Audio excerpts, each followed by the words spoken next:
Buenos días. Voy a presentar al profesor Marcus Egger, él es estudiante del doctorado en Ciencias de la Computación del Departamento de Ciencias de la Computación de la Universidad Estatal de Carolina del Norte.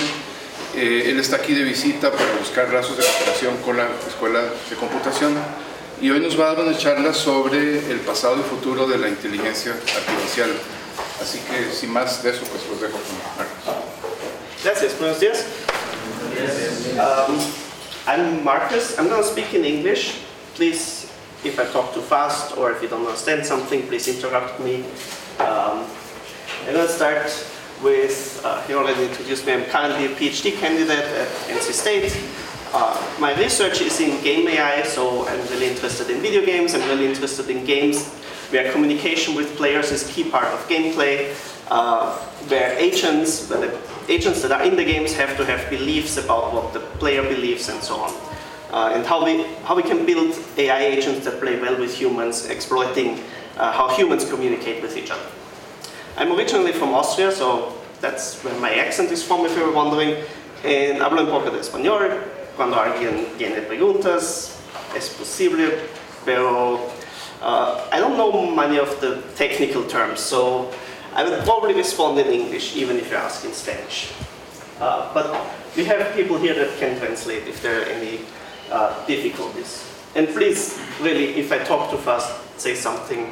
I want you to be able to understand what I'm saying, so I will try to keep it reasonably fast. The first question is, what is artificial intelligence to begin with? And if you ask 20 different AI researchers, you will get 25 different opinions. Most of them say it's something like, we build intelligent agents, but they don't agree what intelligent means. And then there was Douglas Hofstadter who said AI is whatever has not been done, because once it's done, it's no longer AI, it's just another algorithm that we have. The way I like to think about it is, if you have an algorithm that's basically a sequence of steps that tells a computer how to do something. And AI is basically, you have some problem and the computer comes up with that sequence of steps. So in an ordinary algorithm, you have input, you have output, and in an AI you have input, and then the output is an algorithm that you apply to more input. And the practical approach that I took is, everything I'm going to be talking about is AI to me, or at least was at some point in history. But there are many, many things that I can't talk about, because you need like entire classes to cover all of AI. So I'm going to just cover things briefly.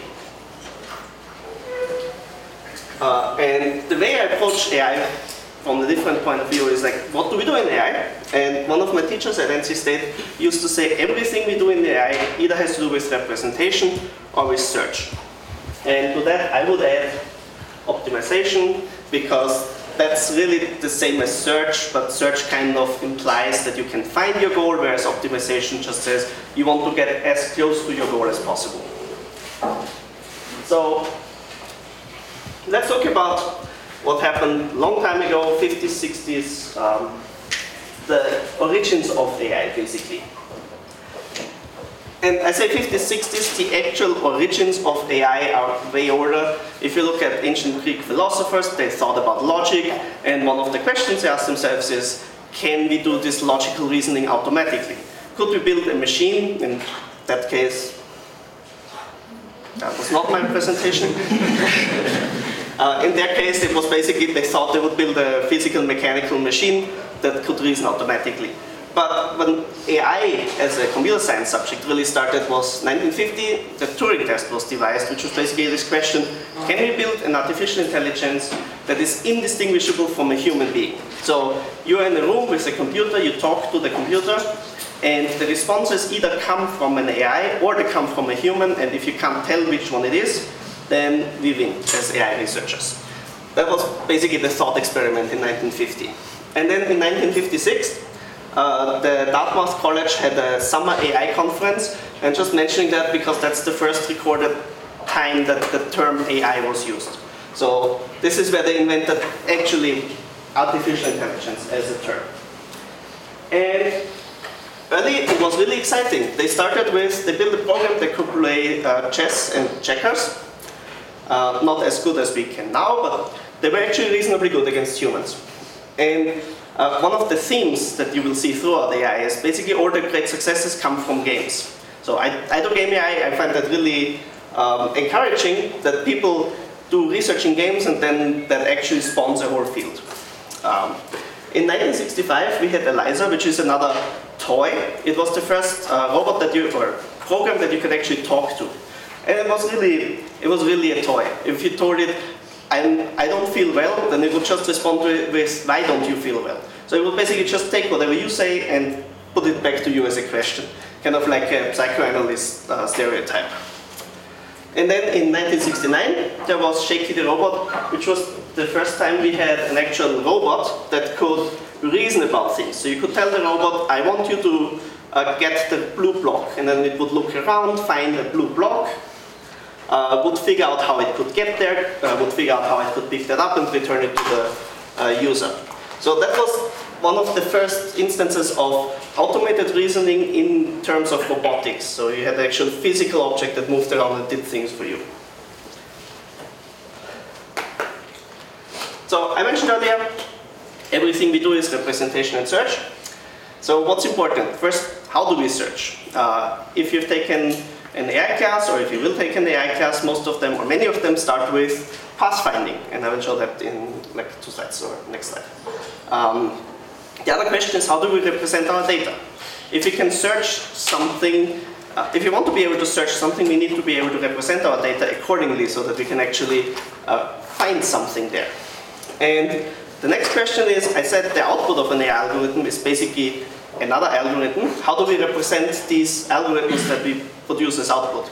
And how does that limit what our AIs can do? And I will also show that later. And perhaps like a philosophical question there, what are we even looking for? So this basically plays into the research that I do, where I do human-centric AI. And for many years, if you had video games or game AIs, all they will do is look for the optimal solution, play as well as possible. But if you play with the human, if you play as well as possible, the human player might just always lose, and that doesn't lead to satisfying gameplay. Or you play in a way that the human might not even understand. So we might want to tweak what we are actually looking for and not always optimize for perfect gameplay. Anyway. Okay, so I said pathfinding is important, and this is the country of Romania in Europe. And why do I pick this? Well, say you want to find your way from Timișoara, which is here, to Bucharest, which is there. If I give you this map, you probably can figure it out, like there's a highway here, there, whatever. But if you give this to an AI, they might not like it, because they have to do like image recognition, and it's really hard. So what do we do in AI? We choose a different representation. In this case, this graph. And I don't know which textbook you're using, but this is one of the standard examples from the artificial intelligence textbook by Russell and Norvig. And now you have this graph, and an AI algorithm doesn't need to worry about like how do you find pixels on the map anymore. You can just find actual road connections and do the search much quicker, much more easily. So that's one thing we do. Other representation, and then we do search on that representation. Now I want to talk about something that seems completely different. Let's say you have a robot that can pick up blocks. So you have some sort of Legos, and the robot can pick them up, and they're on the table like this, and you want them to be like that. So the robot has to basically figure out a sequence of actions, how it takes this blue block, puts it on the table, then puts the yellow block here, and so on. This doesn't seem like any related to what I said before with search at all, but the way you can look at this is as a graph. So you have this as the starting state, and then depending on what the robot does, if it takes the blue one off, it goes here. If it puts the green one on top, it goes here, and so on. And now the problem that I stated before of getting from here to here is really a pathfinding problem. So it's exactly the same as finding from Timișoara to Bucharest. You just find the path. And then when you find the path, that basically tells the robot what it needs to do do whatever it needs to achieve the goal that you set it for. So the robot that I talked about, Shaky, used basically exactly that technique. And one interesting aspect here, you don't actually need to know the whole graph. It's enough if you know where you are and where you can go immediately, and you don't need to generate all the graph before and keep it in memory, because that would be like too big, too much memory needed. Okay, let's go back to representation and search. And I promise this will be related to what I just said. It might not seem like that immediately.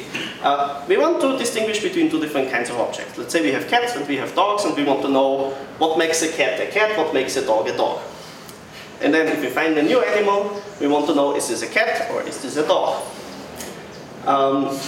So first question is, how easy is that? If, as a human, if I show you some animal, it's pretty easy for you to say it's a cat or a dog, unless it's one of these weird cats that's like, there are no hairs or something, and it's like, I don't know, is that a raccoon or...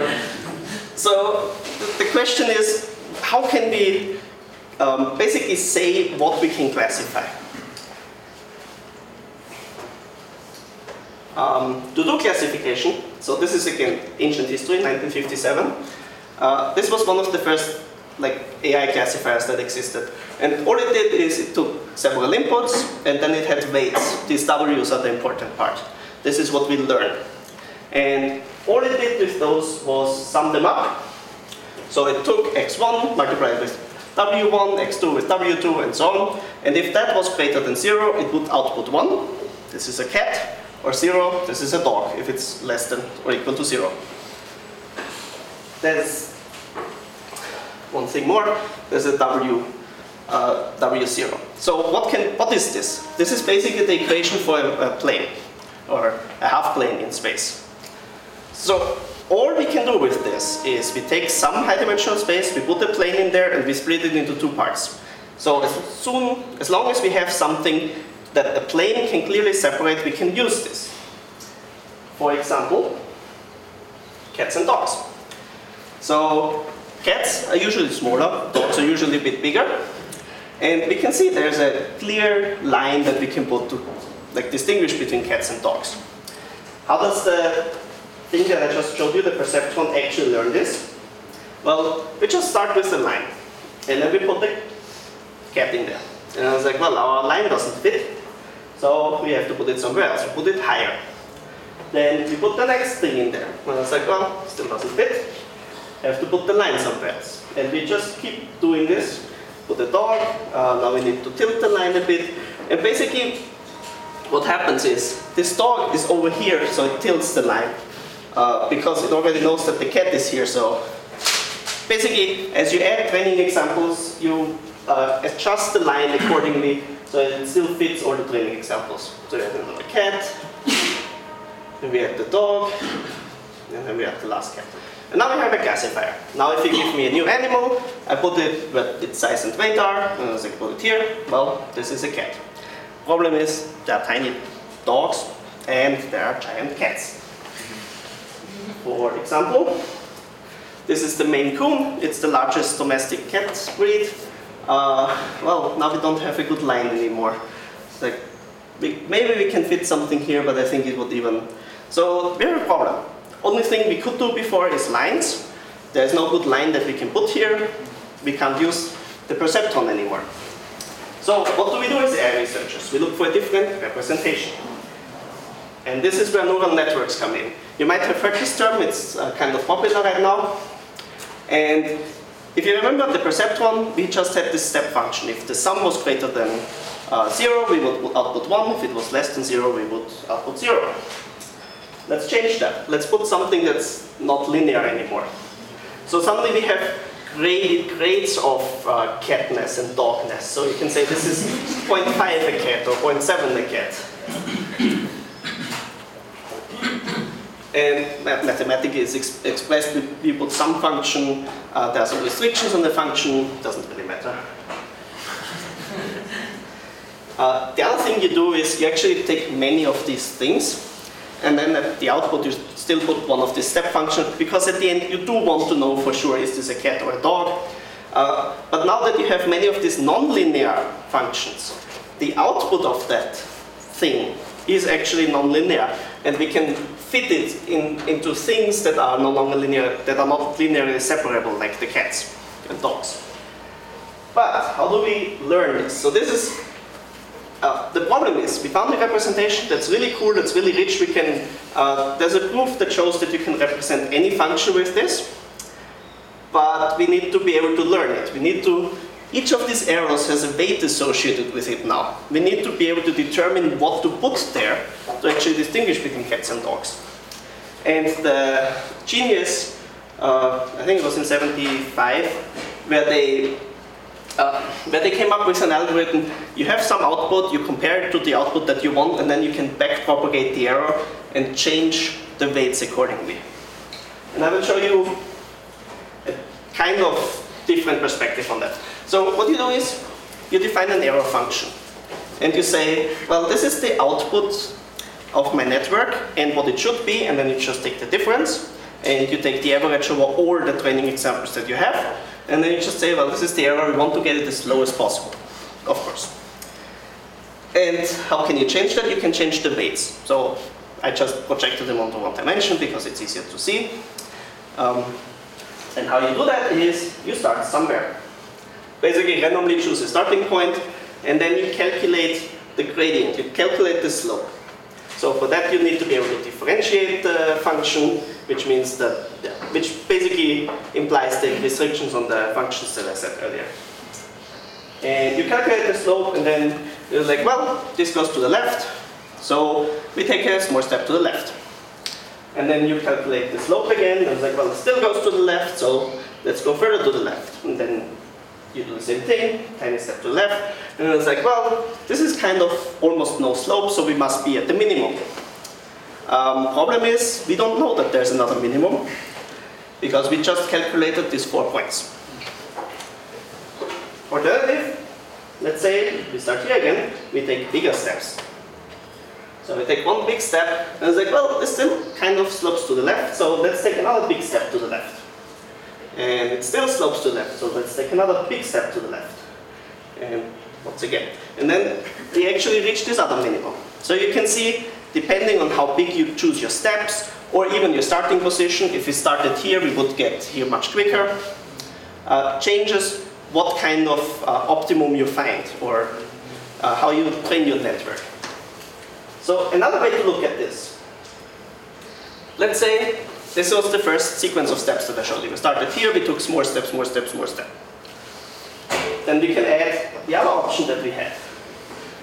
So this is, we took big step, big step, big step, another big step. These are like even smaller steps than here. So we can basically build a graph of all kinds of steps that we can take, and we don't have to take the same size of step every time. We can say, well, sometimes you want to move slower, sometimes you want to move faster. And basically we can move through this space. So what do we have again? We have exactly the same problem as before. It's basically pathfinding. You want to get from where you started to some goal state. And basically much of neural network research is about how do you actually do this pathfinding? How do you choose the step size that you do? How do you choose the starting position? How do you make sure that when you reach something that has a low slope that you are at the goal? And so on. And the outcome is we can actually produce something like this. We still have a problem with small cats and dogs, small dogs and large cats. And that's not so easy to solve. And why is that not so easy to solve? Because of the representation that we chose. We said size and weight are the important factors. We basically ignored what happens with small dogs. And I will get back to that much later. All these pictures are actually used legitimately. So basically what people thought then is like, hey, AI is great, we can do cool things, we can say this is a cat, this is a dog. And in 1966, this is kind of a story that is told between AI researchers. It probably didn't happen exactly like that, but similar, where Marvin Minsky, one of the leading AI researchers at the time, and still, told his students that they should solve computer vision. Basically, you take a picture, you tell me what's in the picture with an AI over the summer. Did not go so well. We're still working on that. It's pretty hard. What's also hard, conversation. So people figured out machine translation. If you use Google Translate, you see it's still terrible.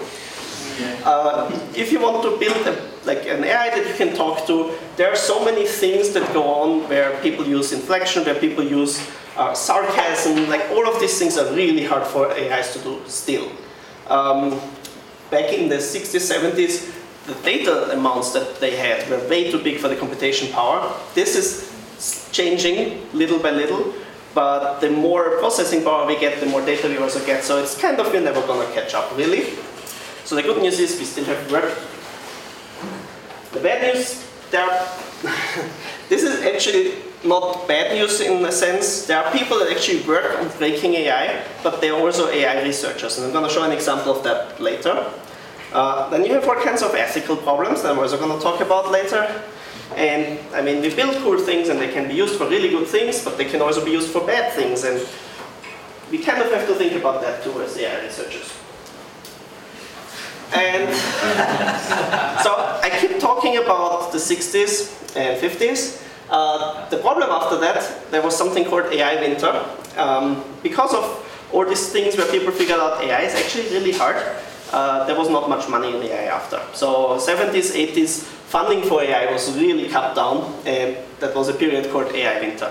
And only in the 90s when people started doing different things, it was like maybe we don't do neural networks, maybe we do some pre-programmed things, funding started coming back. The good news is now we are in a period where it's summer basically. Everyone has money for AI. Yeah, so I'm basically skipping the 70s and 80s and 90s because not that much happened. There were advances. If I talked about those advances too, we would be here tomorrow. But I'm focusing on current developments. So here's the cat. I like cats, so there are lots of cat pictures. So earlier we said we had size and weight, and we want to know if this is a cat. But that's not actually an interesting problem. What we want to do is, I show you this picture and you tell me, what is this? Is it a cat? Yes. Yes. Yeah, so that's what we want an AI to be able to do. So there's this thing called deep learning, deep neural networks. Basically all that happens is we add more of these neurons, more of these units, a lot more. So I cannot draw all of them because there would be way too many. So you have like hundreds here and more, like dozens in the middle and then more hundreds here. And actually each of these inputs is there's one input for each pixel in the picture.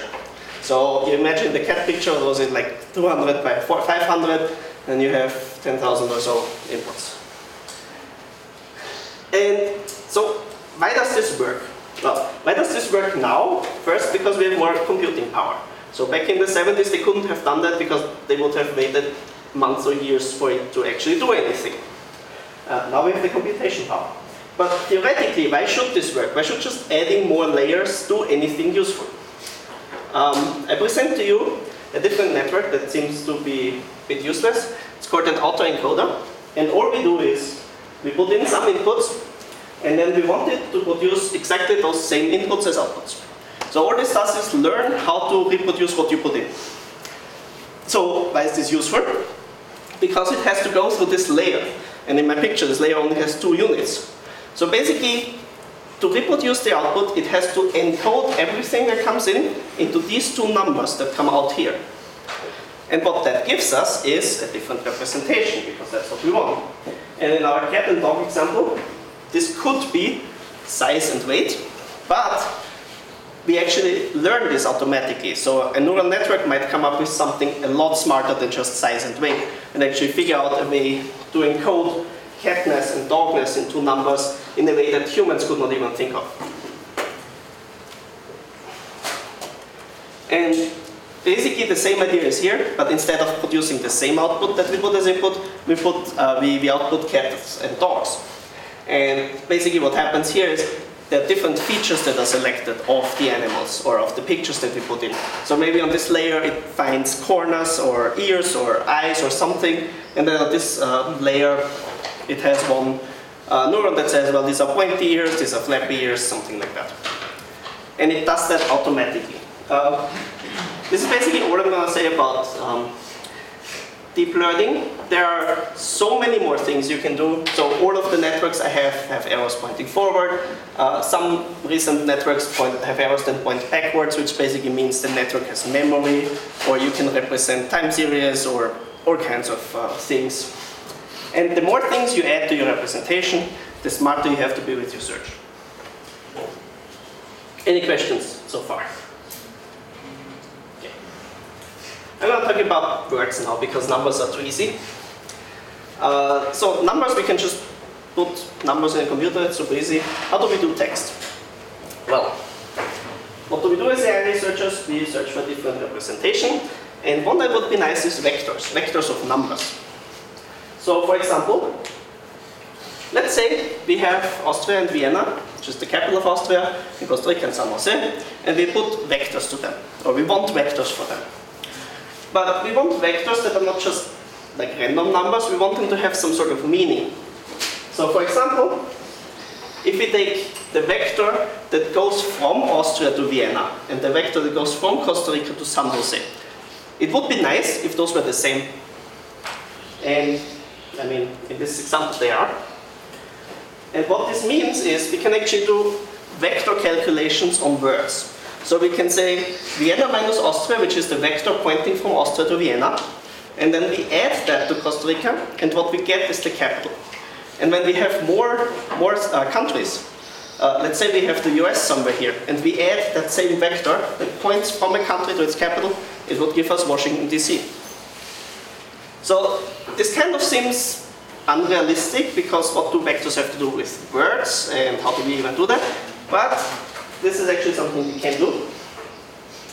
Let's say we have like training examples. Training examples are just sentences that say capital of Austria is Vienna, capital of Costa Rica is San Jose, capital of the US is Washington, DC, etc., etc.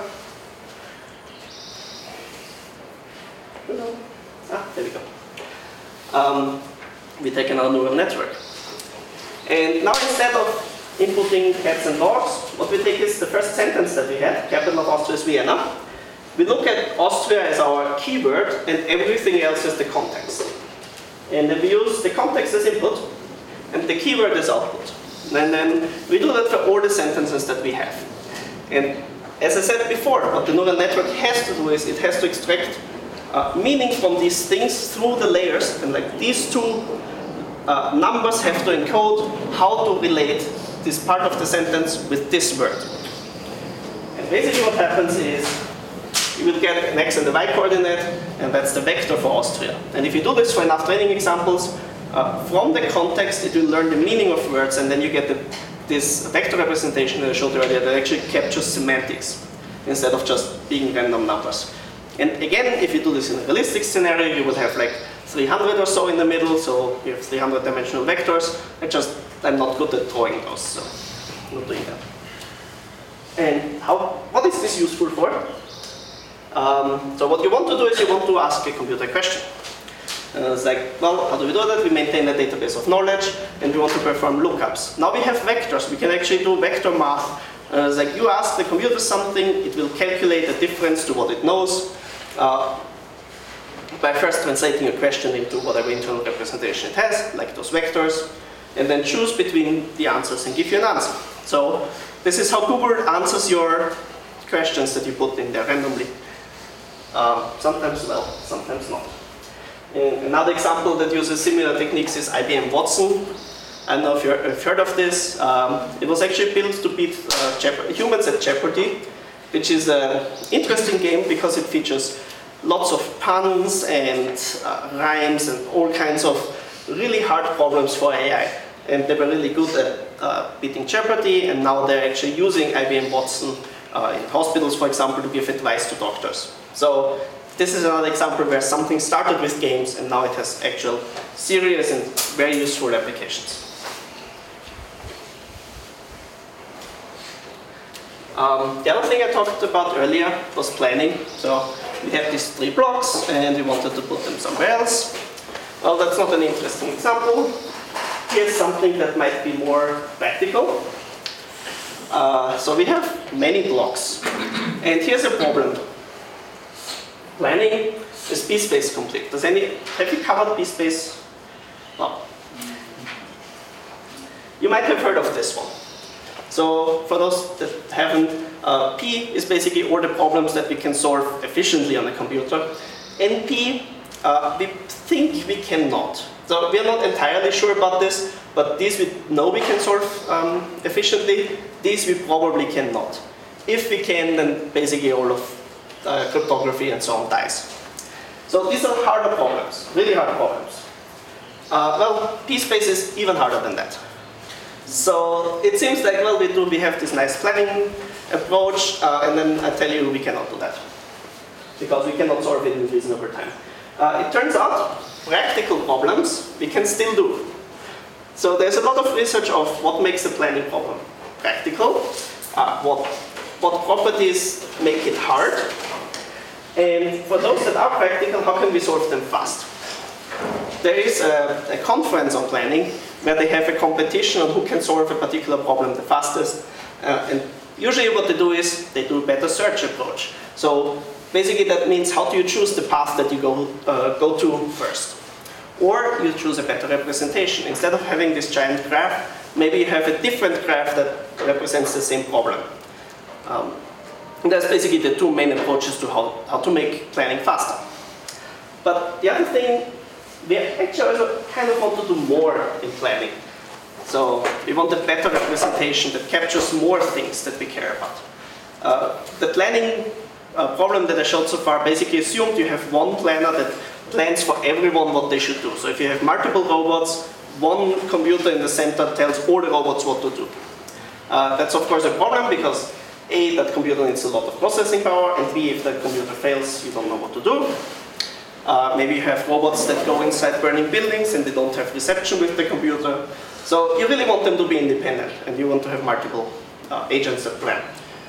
Also, you plan something in the real world, things might fail, or you might believe something about the world that's not actually true, and how do you represent that?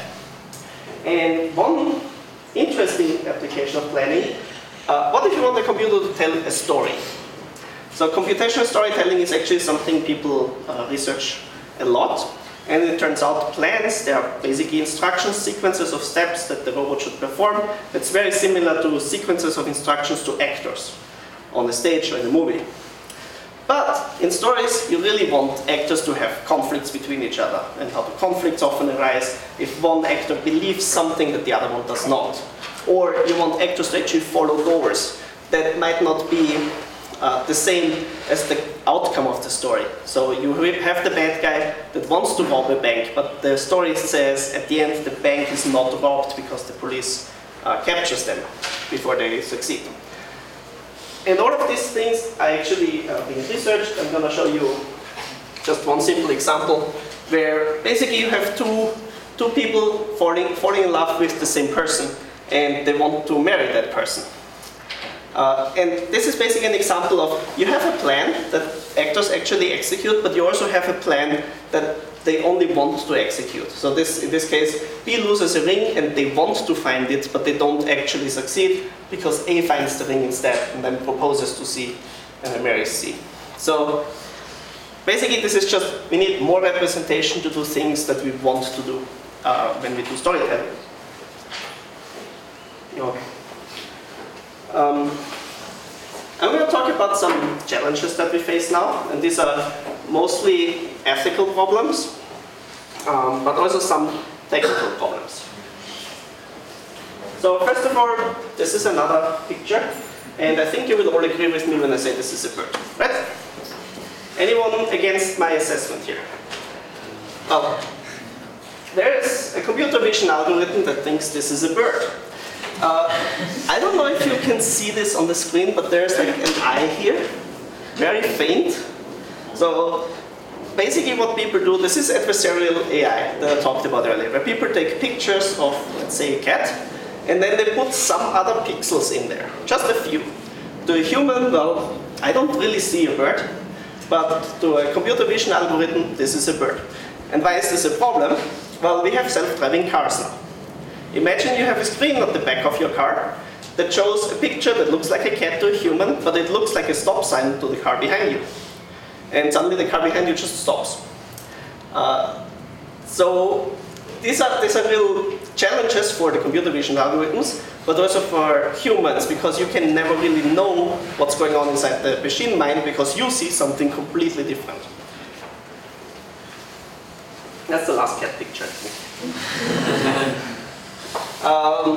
Another problem, so this happened just last month, where a self-driving car actually killed someone. And the police says it was not the car's fault, but there are many debates right now. So there's another competing company that says their car would not have had this accident. There is also, the question is, well, the police basically says if a human had been driving, the accident also would have happened.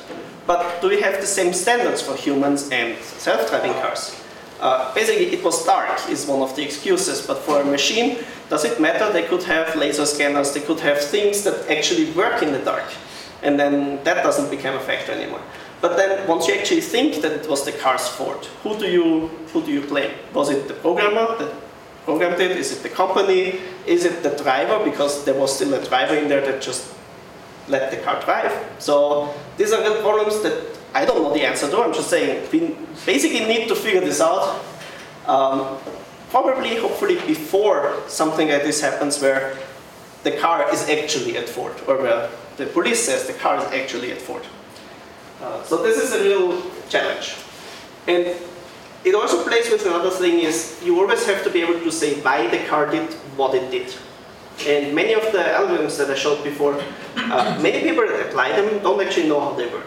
So they just say like, oh, I have this deep network, I have a library that does that for me. I don't know how it works well. And then if something goes wrong, who is to blame? The other thing that we have, there's software that actually is used in courts to say like, well, this person is likely to commit another crime, or this person is not likely to commit another crime, and that changes how you sentence them, if you put them in jail or if you put them out in freedom. Well, it turns out this is biased against black people because the previous court decisions were biased against black people. And it's machine learning, it just basically does what it gets as input. And it's easy to say as a researcher, well, not my problem. The algorithm is not biased, it's the data. But again, we have to be able to explain why the output of our system is biased. And we have to be able to say how we can fix this. So it is our responsibility as machine learning researchers to actually address these concerns. Even though, technically speaking, sure, the algorithm doesn't care. But the output does. And that's the important part for real people. And then there's other people that do things intentionally. You might have heard of these guys, Cambridge Analytica. And I'm not going to say like if what they did is like good or really bad, or I mean. But there is a question for AI researchers: how do we address the public? How do we tell the public what we can do and what they can do to protect themselves from that influence if they so choose? And basically, this was kind of shocking to many people. Like, oh, I'm on Facebook and all my data is collected. As well, machine learning and AI researcher, I'm not that surprised that someone used that data because it is there. But it is something that we have to fix, that we have to actually talk to the public too about how they can protect themselves if they want to, and what we actually can do. Because it seems to be a surprise that we can manipulate people, and I was like, this is not that surprising. But yeah, it is definitely a concern for us as researchers. So the other thing, if you watch some Hollywood movies, they always talk about how AI is going to take over the world, and not going to happen. This is a really bad prediction to make because I could be so wrong, but I'm saying this is not going to happen because no one's actually working on that. So no one wants to build a super AI that does all the things and, I don't know, can manufacture tanks and order them around or whatever. This is not really a thing that anyone wants. What we really want is everything we do in AI is search, optimization. So what if we have something that just optimizes how many paper clips it makes?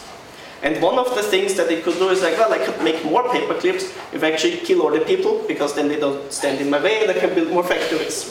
So that's kind of scenario that is more commonly posed. But even about that, I'm not very concerned because we have had paperclip optimizers for hundreds of years. Oops, that's the wrong direction. They're called companies. And if you think about it, companies are really basically artificial intelligences that have only one goal, optimization of profit. And there might be people involved that actually do press the buttons and choose the numbers and so on. But behind the scenes, it's really a company, and no one has responsibility. No one. It's really like a neural network. No one knows how it really works. They just apply it and produce as many paperclips as they can. And if you want to know more about this, you should watch this talk by Charlie Stross, who is a science fiction author. So it's his job to predict what the future is like. And it's called Dude, You Broke the Future. And he basically talks in more detail about how AI is really like companies and why he's also not worried about the AI takeover. So I put that, you can find that under go to nccu.edu/AI takeover, or I can tell you later if you're interested. And then question answering is one thing I said. So someone Googled, how much does a good telescope cost? Because they wanted to buy one, presumably. And Google told them $2.5 billion because that's how much the Hubble Space Telescope was. Arguably a good telescope, but just not what the user wanted. So this is really something we need to take into account. We interact with users, they have some sort of context, they probably wanted to buy a telescope, and technically correct, but completely useless answer. So that's why I'm going to talk about the future now. And it's really dangerous to make these predictions, so I'm going to let someone else make them. So these are important conferences in the field of AI. And AAAI is the most important AI conference, and this year they had a special topic called Human-AI Collaboration, because that's what they think is important in the future. And it basically addresses this Google problem. How does an AI and a human actually collaborate, how they actually work together? Likewise, AMAS, which is the most important agent conference, had a special track called Social and Interactive Agents, because they think that for agents, for AIs to be more approachable, they need to socially interact. They need to know how humans behave in social situations. And then the flip side, AID is the conference I mainly go to, is a games conference. It's an AI in interactive digital entertainment, so game AI. And they had a special topic that says, like, we want to go beyond games. Because what they recognized is games are a nice starting point and a nice test environment, but we actually want to go somewhere where we can apply those in more practical scenarios. And so why is this hard? This whole human-AI collaboration thing? Because it involves communication. It involves reasoning about what other people believe. If I believed that you would all be experts in deep learning, I might have put a lot more formulas in there. But since I didn't believe that that would be the case, I made it more graphic and I hope more understandable. You also have to follow goals, because that's what people expect of AI agents. And games are great, because games have scoring, so you actually know if you're doing well. And there's so many... This is not the cat. There's so many games out there that cover all kinds of interactions. I have a talk later, I don't know if it will be... If you will also see that, where I talk about game AI in general. We are basically talking about all the things we do in games and how they apply to real-world scenarios. But for now, I just want to talk about one game in particular. I don't know if has anyone played this? It's a card game. So you collaborate, you hold the cards facing away from you, so you don't see your own cards. And it involves communication, because you want to cooperate and figure out how to play the cards in the right order. And what we did, we actually implemented this, so you could play it on the web, and you could play with an AI agent. And you see like these hint links here, those are actually things that you say in the actual game. And then the AI agent has to figure out what you mean when you say a particular thing. And what we found is, if you, like the red bars are from an AI agent that did not take into account how humans communicate, and the blue bars are from our agent that we built that actually works with communication theory. And this is the score, so higher is better. And we actually showed that if you do communication theory, you score much higher than if you don't. So this is encouraging. You can talk to people. How do we do that? As I said earlier, we need to model what the other person believes already. So if we tell them the same thing over and over again, the human player will not be happy because they already know that, but maybe over time they will forget.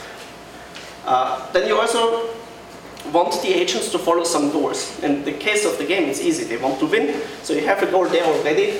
You just need to figure out how to achieve that. And then, how do you figure that out? You calculate a plan that actually reaches that goal.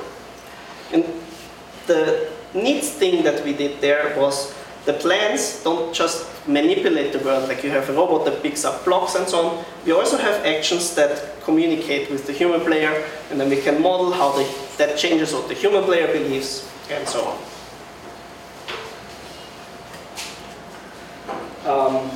I already basically covered some of it, but why communication? Because it's hard. And if you can actually solve this, this would lead to better user interfaces. So if you use your computer and something, like you want to do something, if it actually works in the way you expect, that's much nicer. If it actually follows communication theory, you might be understand it more intuitively. If something goes wrong, the computer could actually tell you what's going wrong in a way that makes sense to you. And another field where this is a really cool application is education.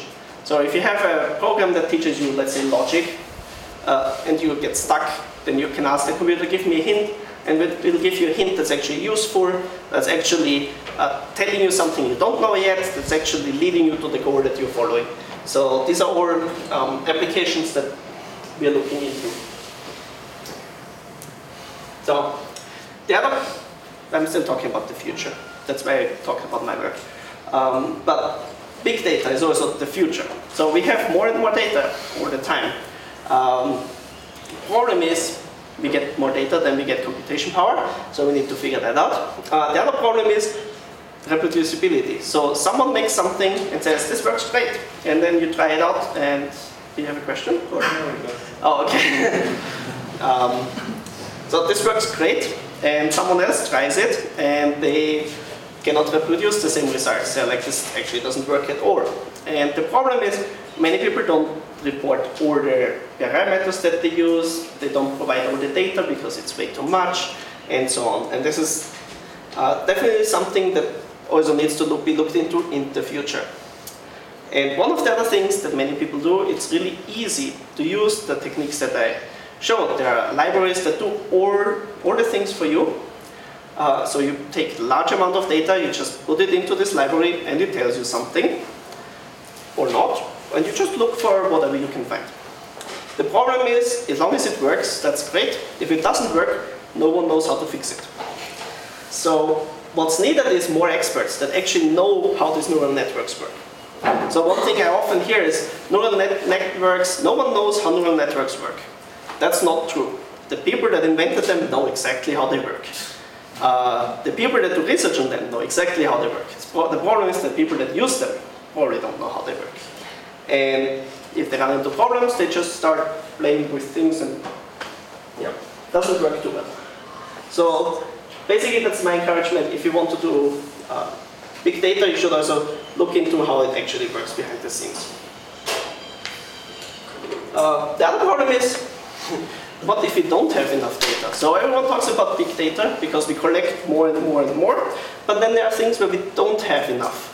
Let's say you want an AI to generate a movie, and well, there are many movies, but they are all different, and there are actually not that many if you consider the possible movies. If you consider all possible movies, the ones that we have are just a tiny, tiny, tiny percentage of that, so they're not representative. So what do we do about that? We do something called classical AI, which is where planning falls under, for example. So maybe you generate the plot using planning, and then you can place the cameras using machine learning. So this is basically where hybrid approaches come in. If you have enough data, machine learning is great. If you don't have enough data, might as well use something that's more classical. And then you can combine them as you want. So this is actually the last slide. It started with, what is AI? And I'm not the only one asking that question. ECCI is another important AI conference. They had a special track on evolution of the contours of AI. What does that mean? They were wondering, where does AI end, where does it start? Because it's gone a bit fuzzy. Lots of the things we do are actually kind of statistics, but with a computer science touch, which means the statistics are not always as good as they should be. And AI is really everywhere if you just look at it as we do pathfinding, we do search, we do optimization. And basically, even if you don't do AI, you probably use some of our techniques. Or maybe you don't, and you should. And basically, this is me plugging my work. And if you want to collaborate, I'm always looking for people to work with, to talk to. Yeah. Any questions? Because this is it. Yes, please. I have a question regarding, so you mentioned deep learning and neural networks. Reinforcement learning, I feel like that's more like of the area that you were talking about on the, like, just in general. Yeah, so reinforcement learning, I completely skipped that, you're right. Basically what many of them do is, how do I phrase this? Neural networks are like a building block, right?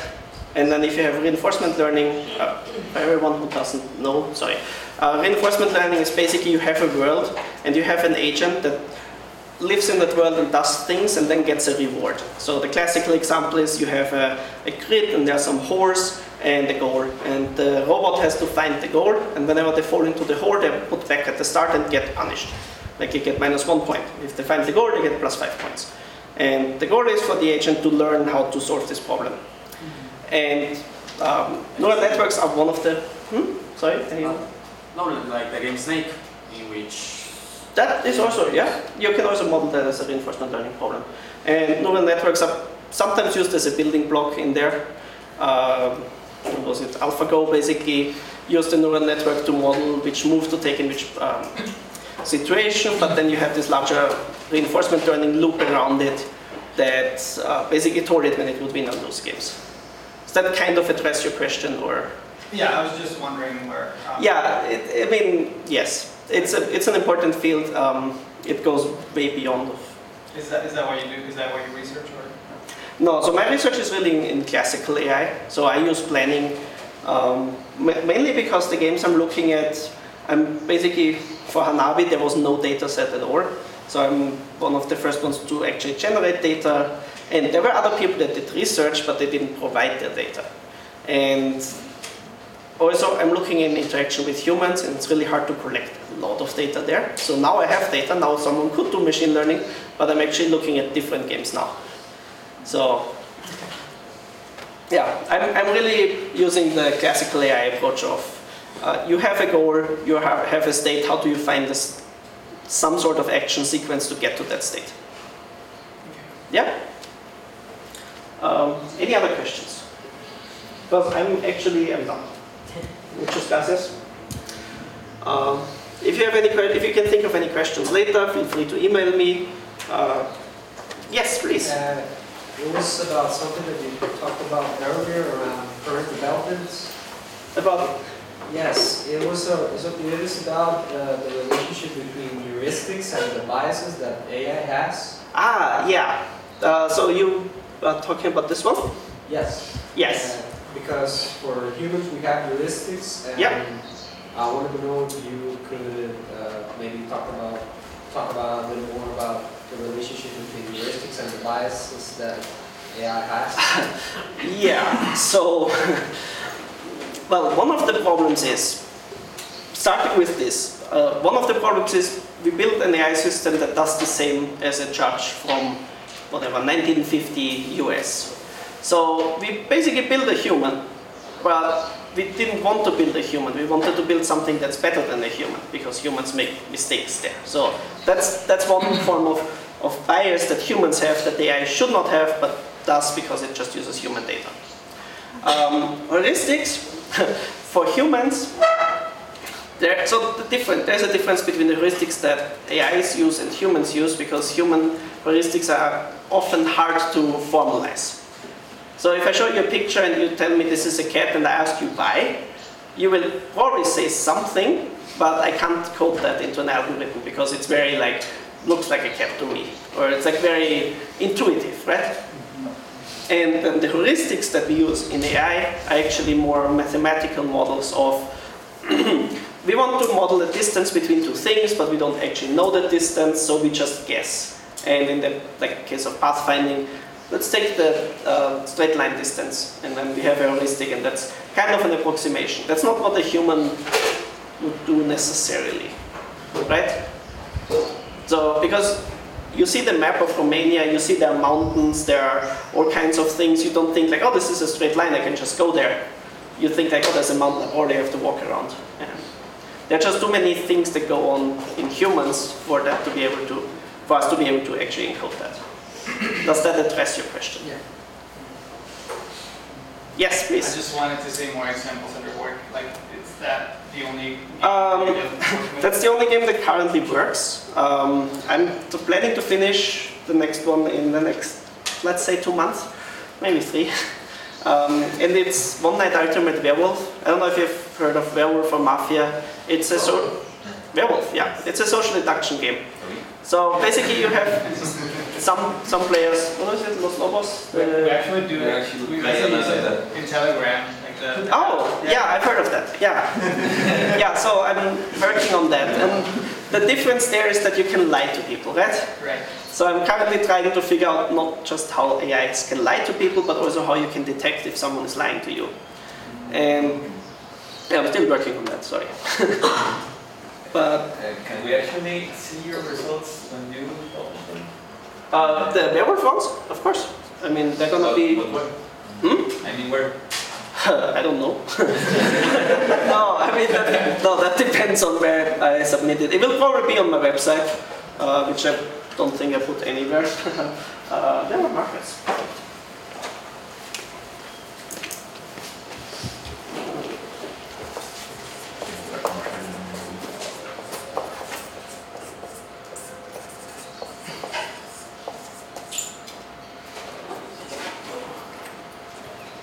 So it's go.ncsu.edu/Omega. Yeah, the Hanabi results are there, and the game, the source code for the game, the server itself is currently not available because there was some power outage or something, and I have to look into that when I get back. But in like 3 or 5 days, you can probably play Hanabi on this website again as well. In games, how do you tell the machine to not find like the best solution for the player to have? So I kind of lied. you still wanted to find the best solution. You just change what you mean by best. Okay. So it's really just a matter of how you define what's best. And in my case, what's best is what humans understand, and not what might lead to the maximum score. Yeah? Yes, please. Sorry. No. Go ahead. Yeah? AI gives you like a whole new perspective of the world. So I wanted to know like how hard it is to get to that point of seeing ways to do things differently. So, well, one thing I mentioned is there are so many libraries that make it really easy to get started. And actually that's a good thing, because it allows more people to actually do things and try things. And I think that's really the best thing you can do, just try it out and see what happens.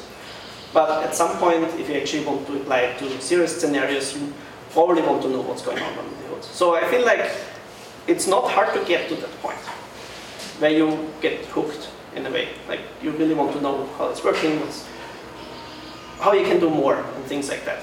But getting into deep learning and like full depth, I mean, I'm not a deep learning researcher. I know the general landscape, I know the basics. I couldn't tell you all the details either. So, I don't know, maybe it's not that hard. Did you have a question as well? Yes. Yeah? How do you see the future of artificial intelligence in relation to high-performance computing?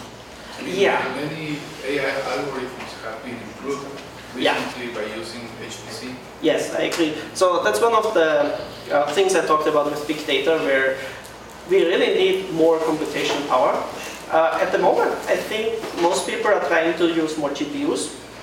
But yeah, I can totally see doing HPC and then being able to process massive amounts of data, maybe actual videos, maybe you can, I don't know, process YouTube videos or something. So that would be pretty cool.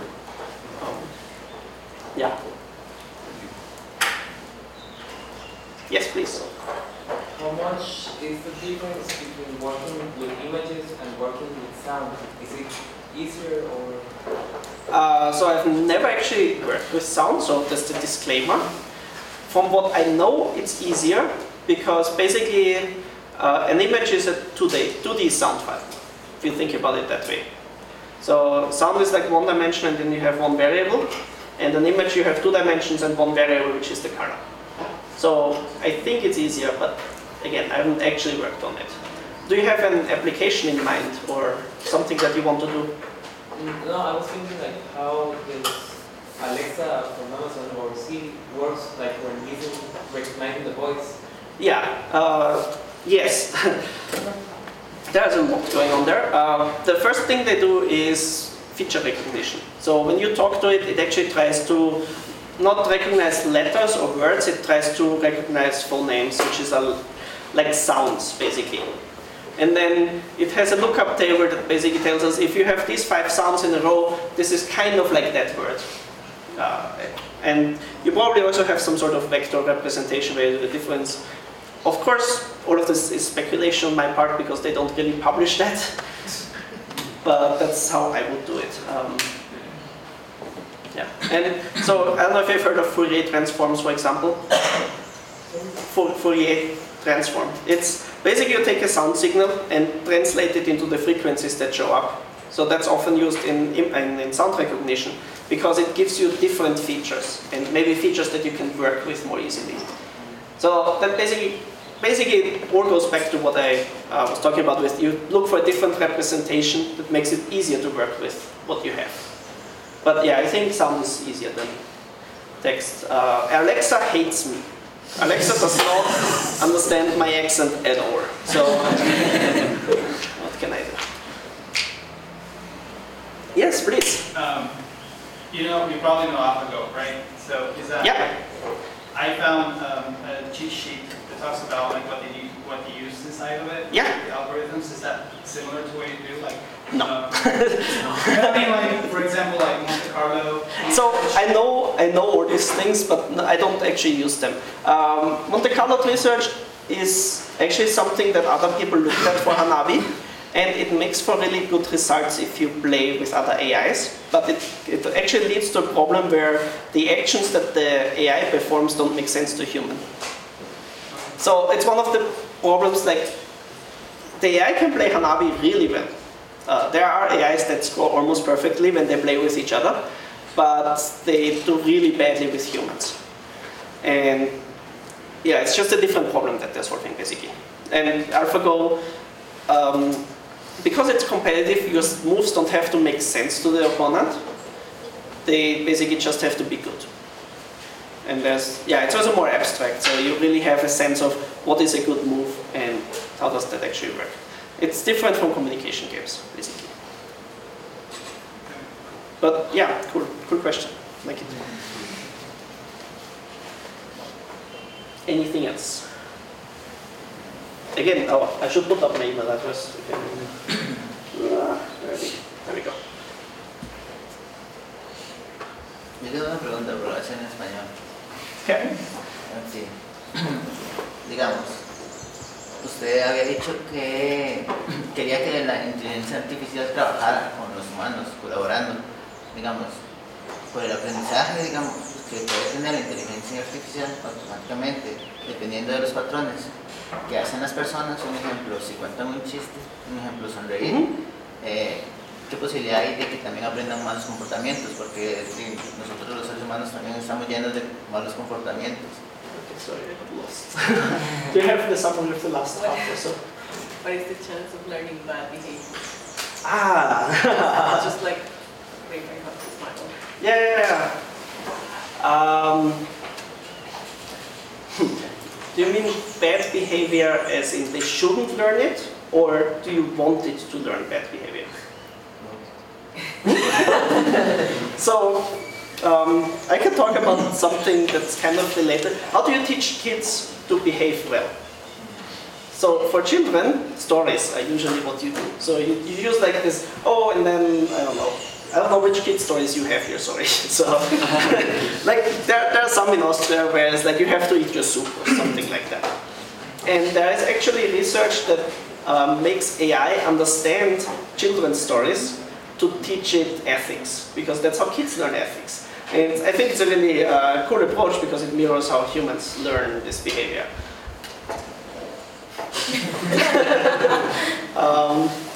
If you want to do it intentionally, you probably do the opposite. You give it a kid's story that you modify to say like, yeah, don't eat your soup, throw it at the wall, or something.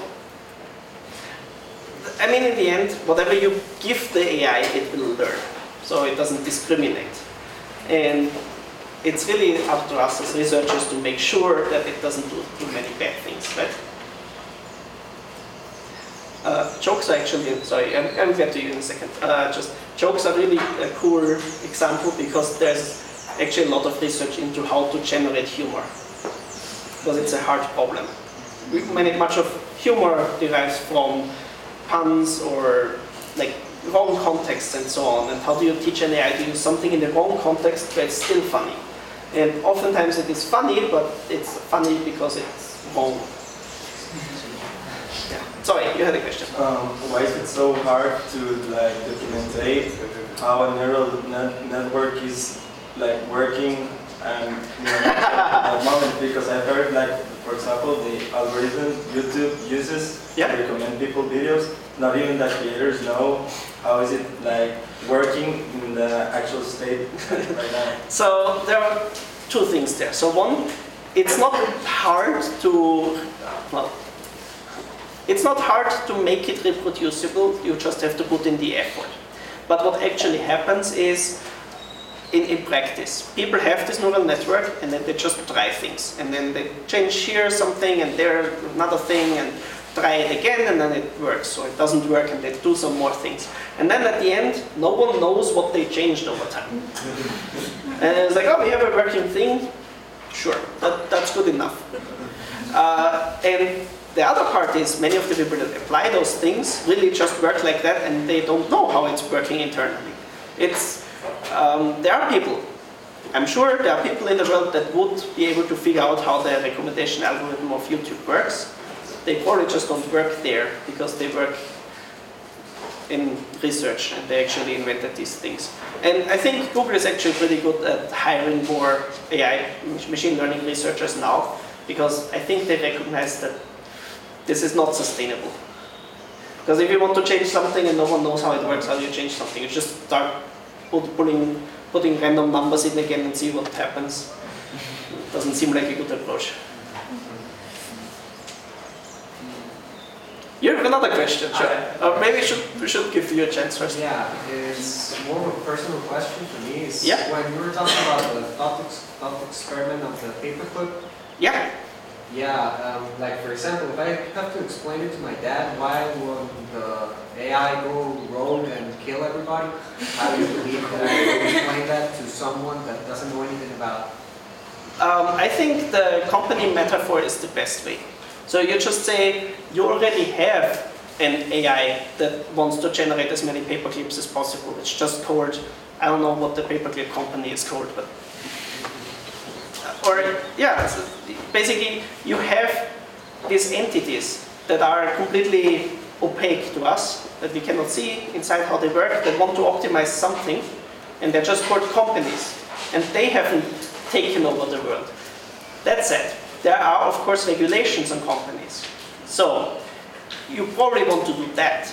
You want to actually have laws that say what an AI can do for the sake of optimization. Just as you have for companies where like, well, these two companies are so big already, we don't want them to merge into one bigger company. That makes sense. So I really think going with the company part is the way you can explain it to most people. Yeah? Yeah, and also on a more personal note, I listened to several podcasts before coming here about this. And I saw that some people like this guy from Tesla. Yeah, Elon Musk. Elon Musk, and I don't know if it was Stephen Hawking as well, they were worried about a lot about the implications of AI. I don't know because I'm not saying that I would understand whatever their questions would be, but I just wanted to know if what they are thinking about is actually, how do I say this, like realistic or reasonable? So Elon Musk is one of the ones that came up with the paperclip example. So with Elon Musk you have to be careful because he is a businessman. So he has a company that does AI. So of course he doesn't want other people to do AI because that would be competition. So you have to be careful with what he says. And he's, let's say, not well liked in the AI researcher community. He is often invited to conferences because he provides money, but then he also says he doesn't want money for AI research. It's a weird thing. So be careful with what he says. That's all I'm saying. He basically said the paperclip thing, and then from the AI community, from science fiction writers, came as a response, well, we had paperclip optimizers. So I'm presenting the response to his argument. That makes sense.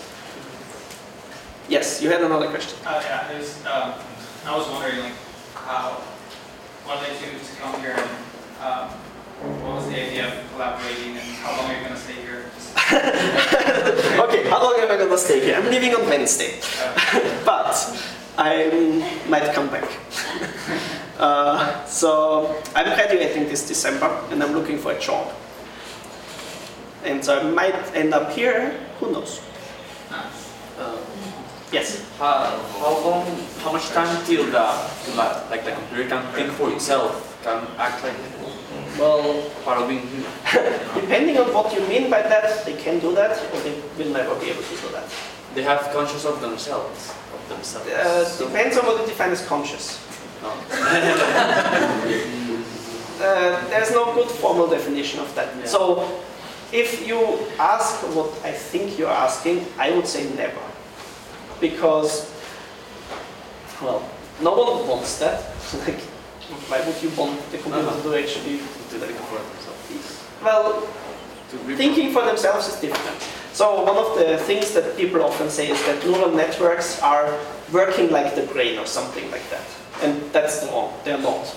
Like, they're vaguely inspired by brains, but that's it. So the whole process that's going on there is very different from what's going on up here. And that's why I don't think a conscience in that sense will ever work. One of the problems you have is resolution. So you have double numbers, for example, floating point numbers, and you can only represent like these tiny things. And it's very likely that our brains have much lower thresholds and much higher resolution on things. Maybe that will change if we have like whatever computers, but I'm very on the side of that's not going to happen. But there's disagreement. Yeah? Is it possible to teach the AI like ethics or moral? Yeah. I mean, yes, but again, it depends on what you mean by that. So the example I mentioned earlier with the children's books, the AI learns ethics, but because it's really just built to learn ethics, all you can do is ask it questions about is this ethical or not. It doesn't actually do anything. Like, it's not like a robot that walks around and is now suddenly nice to people. It's just an AI that knows what ethics are, and you can ask it, did you understand that you have to eat your soup? So it can learn it but can't apply it probably. Well, it doesn't have anything that it applies. So it applies nothing. It doesn't do anything.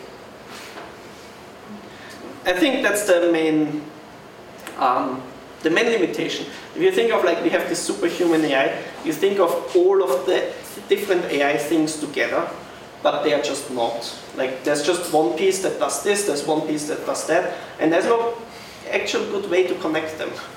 Like I can teach the AI ethics, and I can teach a robot how to pick up blocks, but it's not really clear how we would put this together in a reasonable way.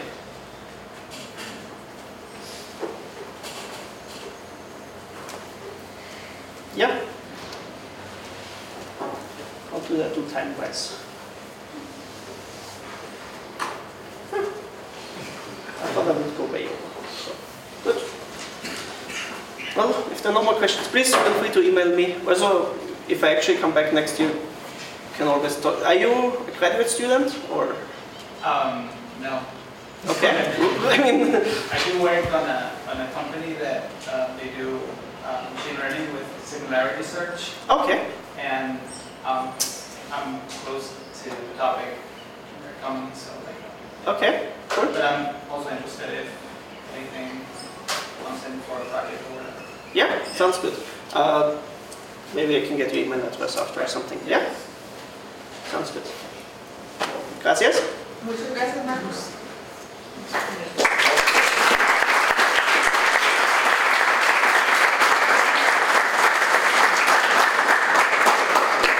Muchachos, Marcos va a dar otra charla a las 10. Todos están invitados en el aula 3.